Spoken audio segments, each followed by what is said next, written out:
The member for Shortland.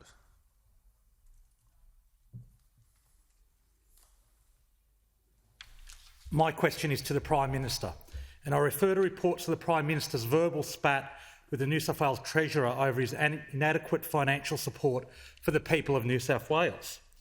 When is the Prime Minister going to stop swearing at Treasurers and blaming others for his failures and do his two jobs on vaccines and quarantine?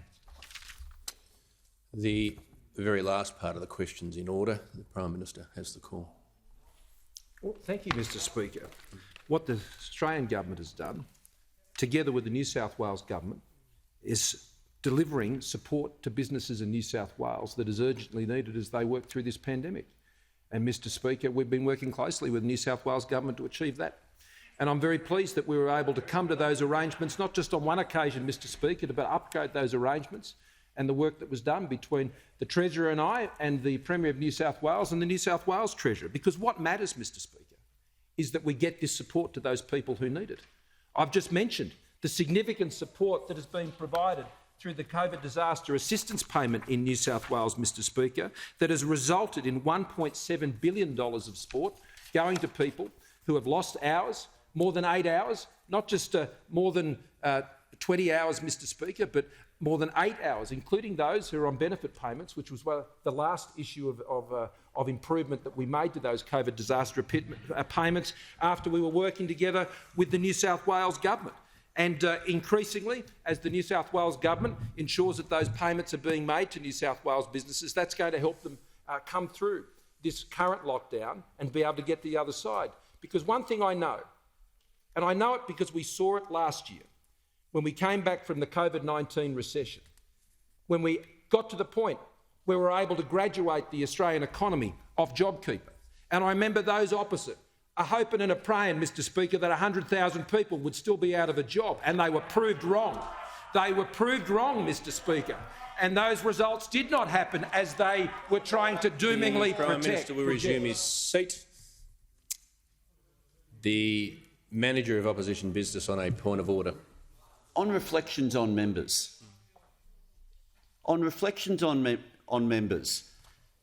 Last week, no one from this side raised a point of order about the state of the Deputy Prime Minister when he stood at that dispatch box. The allegations the that the Prime Minister wants to make here... resume his seat.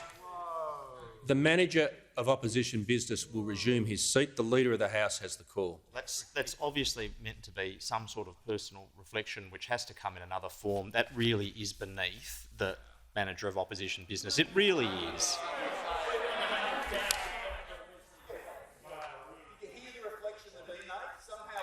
The Manager of Opposition Business will cease interjecting, and I will just make the point